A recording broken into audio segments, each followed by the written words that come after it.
महाराज जी की जय हो। महाराज मैं एक गरीब इंसान हूँ, मेरी मदद कीजिए। बालक, यदि हम राजा होते तो तुम्हें इसी क्षण धनी बना दिए होते।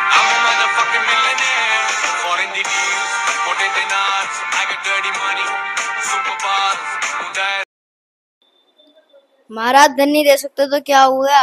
अंग्रेजी में इस वाक्य का अनुवाद तो दे दीजिए। हे तुच्छ बालक, यदि अंग्रेजी में तुझे इस प्रश्न का उत्तर चाहिए तो आलम सर पे जा। अगर मैं राजा होता, क्या होता? अगर मैं राजा होता तो मैं तुम्हें अमीर बनने देता। जी हाँ, अमीर बनने देता या बना देता। जी हाँ, इंट्रोडक्टरी वीडियो तो आपने देख ही लिया है। वहां पे जो राजा होता है, राजा क्या कर रहा होता है? राजा उस गरीब व्यक्ति की मदद कर रहा होता है, उसे अमीर बना रहा होता है। तो यहाँ पे केवल और केवल कल्पना है मेरे बच्चों, सिर्फ और सिर्फ कल्पना है, अवास्तविकता, इमेजिनरी है, ठीक है, हाइपोथेटिकल सिचुएशन है। तो if I were a king, tension कोई भी हो, जी हाँ टेंशन कोई भी हो मेरे प्यारे बच्चों, उसे धक्का मारो। और खास करके ये टेंशन ग्रामर ने दे रखा है, तो उस ग्रामर के टेंशन को मुझे दे दो। देखो मैं ना उसे यूं यूं चुटकियों में हलवा बना दूंगा। जी हाँ, आपका सारा टेंशन ऐसे धुआं धुआं धुआं होने वाला है। बस बस आपको करना क्या, इस लेक्चर के एंड तक बने रहना है। फिर इफ आई वर होगा या इफ आई वॉज होगा, कहां ये दोनों आएगा और इसका सही इस्तेमाल क्या होगा। बस बस बस बस बिल्कुल भी डरने और घबराने, परेशान होने की जरूरत नहीं है। जी हाँ, बिल्कुल भी नहीं है मेरे प्यारे बच्चों। तो आज मैं लेकर के आ गया हूं if I were versus if I was. क्या होगा सही, किस जगह पे किसका सही प्रयोग कैसे करेंगे, तो चलो फटाफट से देख लेते हैं। तो प्यारे बच्चों, सबसे पहले हम कवर करेंगे इफ आई वर, उसके बाद हम देखेंगे इफ आई वॉज।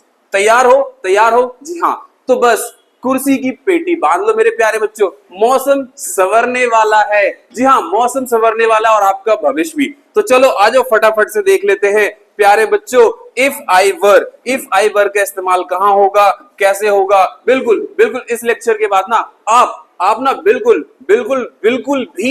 भी टेंशन नहीं होगा इन चीजों का। बड़े ही आराम से इफ आई वर और इफ आई वॉज का इस्तेमाल कर पाओगे धड़ाधड़ तरीके से। तो सबसे पहले हमारे पास है यहाँ पे इफ आई वर है। तो इफ आई वर का क्या इस्तेमाल है, क्या मीनिंग है, सारी चीजें लेकर के आया हूं। जी हाँ, और इस लेक्चर को फटाफट से लाइक कर दो और शेयर करना दोस्तों के साथ मत भूलना। तो चलो आ जाओ, सबसे पहले हम देखते हैं इफ आई वर। तो ये जो है ये सब्जेक्टिव मूड पे, यानी कि एक मूड है, एक प्रकार का क्या, एक प्रकार का किसी भी व्यक्ति का के मूड को, कि उसकी मनोदशा को दर्शाने के लिए इस्तेमाल में लाया जाता है। जैसे हिंदी में कहे अगर मैं होता या अगर मैं होती। जी हाँ, अगर फेमाइन है तो अगर मैं होती, और अगर मैस्कुलिन है तो अगर मैं होता। जैसे कि अगर मैं राजा होता, जैसे कि अगर मैं राजा होता, जैसे कि अगर मैं प्रधानमंत्री होता, जैसे कि वह अगर एक अधिकारी होता, जैसे कि तुम एलन मस्क होते, तो फिर क्या होता सोचो। ऐसे ही सिचुएशन को, ऐसे ही मूड को सब्जेक्टिव मूड कहते हैं। क्या कहते हैं? जी हाँ, सब्जेक्टिव मूड कहते हैं। तो फटाफट से देख लेते हैं इसके मीनिंग को। तो इसका इस्तेमाल होता है यूज्ड फॉर सिचुएशन, ऐसे हालात को दर्शाने के लिए, ऐसी स्थिति, ऐसे मनोदशा को दर्शाने के लिए, दैट आर इमेजिनरी। जी हाँ, काल्पनिक हो, क्या हो, काल्पनिक, ना के रियलिस्टिक। जी हाँ, कल्पना पे आधारित। किस पे? कल्पना पे आधारित हो। और कंट्ररी टू फैक्ट, और जो सच के विपरीत हो, सच के जस्ट विपरीत हो, विलोम हो, है ना। और एक्सप्रेस अ विश, एक इच्छा प्रकट करता हो। जैसे मैंने बोला, क्या बोला, अगर तुम एलन मस्क होते, हाँ, अगर तुम एक हीरो होते, और अगर तुम राजा होते, अगर तुम राजकुमार होते। जी हाँ, एक विश को भी रिप्रेजेंट करता है, एंड इट इम्प्लाइज दैट, और ये एक सिचुएशन को भी दर्शाता है, इज नॉट ट्रू, जो सच नहीं है। क्या नहीं है? सच नहीं है। इसका उपयोग उन स्थितियों के लिए होता है जो काल्पनिक है, अवास्तविक है, तथ्य के विपरीत है, या किसी इच्छा को व्यक्त करता है। जी हाँ प्यारे बच्चों, किसी के इच्छा को व्यक्त करता है। तो फटाफट से कुछ एग्जाम्पल्स ले लेते हैं और आपके सारे कंफ्यूजन को खत्म करते हैं। जी हाँ, बिल्कुल खत्म करते हैं। चलो आ जाओ एग्जाम्पल्स पे, आ जाओ मेरे प्यारे प्यारे बच्चों। आ जाओ आ जाओ, बिल्कुल डरो मत, बिल्कुल भी मत डरो। Why do you fear when Alam sir is here?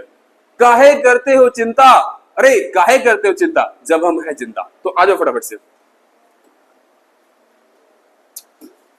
तो सबसे पहले, अगर मैं राजा होता, क्या होता, अगर मैं राजा होता तो मैं तुम्हें अमीर बनने देता। जी हाँ, अमीर बनने देता या बना देता। जी हाँ, इंट्रोडक्टरी वीडियो तो आपने देख ही लिया है। वहां पे जो राजा होता है, राजा क्या कर रहा होता है, राजा उस गरीब व्यक्ति की मदद कर रहा होता है, उसे अमीर बना रहा होता है। तो यहाँ पे केवल और केवल कल्पना है मेरे बच्चों, सिर्फ और सिर्फ कल्पना है, अवास्तविकता, इमेजिनरी है, ठीक है, हाइपोथेटिकल सिचुएशन है।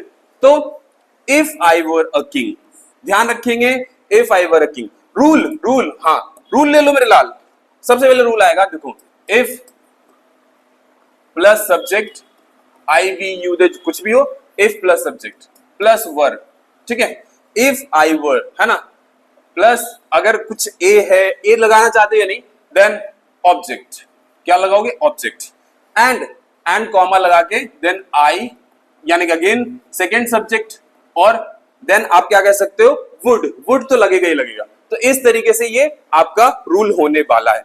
आगे देखते हैं, अगर मैं एक पक्षी होता तो उड़ता, अगर मैं एक पक्षी होता तो उड़ता। यहाँ पे भी कल्पना हो रहा है। जी हाँ, यहाँ पे भी बस, और बस एक प्रकार की विश है। क्या कहा जा रहा है कि अगर मैं पक्षी होता तो मैं उड़ता, तो ये अपनी इच्छा को प्रकट कर रहा है। If I were a bird I would fly, तो मैं उड़ता। तो जी हाँ, इफ आई वर का इस्तेमाल मेरे प्यारे बच्चों बिल्कुल आपको ध्यान रखना है, कल्पना को प्रकट करने के लिए, एक ऐसी स्थिति को प्रकट करने के लिए जो अवास्तविक है, अवास्तविक तथ्य है, हाइपोथेटिकल सिचुएशन है, या तथ्य के विपरीत है, या किसी की इच्छा को। 3-4 बातें, मोटी मोटी बातें ध्यान रखना। अगला एग्जाम्पल, अगर मैं तुम्हारी जगह होती, अगर मैस्कुलिन है तो होता, और फेमाइन है तो होती। तो अगर मैं तुम्हारी जगह होता अथवा होती तो मैं भैया ऐसा बिल्कुल भी नहीं करती। जी हाँ, इफ आई वर यू, यदि मैं तुम्हारी जगह पे होता, आई वॉन्ट यू दैट, मैं तो नहीं करता बिल्कुल भी। मैं तो इस सिचुएशन के खिलाफ खड़ा हो जाता, लड़ जाता। जी हाँ, let's have an next example, काश मैं और लंबा होता या होती। आई विश, यहां पे आप कहोगे सर आपने तो कहा था if plus subject plus verb, तो यहाँ पे आई विश आई वर, तो देखो आई विश मैं इच्छा करता हूं, आई वर टॉलर, तो ऐसा नहीं है, आप ऐसे भी कर सकते हो, if I were taller, simple है, इफ आई वर टॉलर। तो आप ऐसे भी लिख सकते हो, I wish I were taller, तो ये भी सही है। आप ये भी कर सकते थे, इफ आई वर टॉलर, तो भी ये ना आपकी इच्छा को व्यक्त करेगा प्यारे बच्चों। आई होप आई वर का तो बिल्कुल टेंशन खत्म हो गया होगा, हो गया ना। चलते हैं अब इफ आई वॉज की तरफ।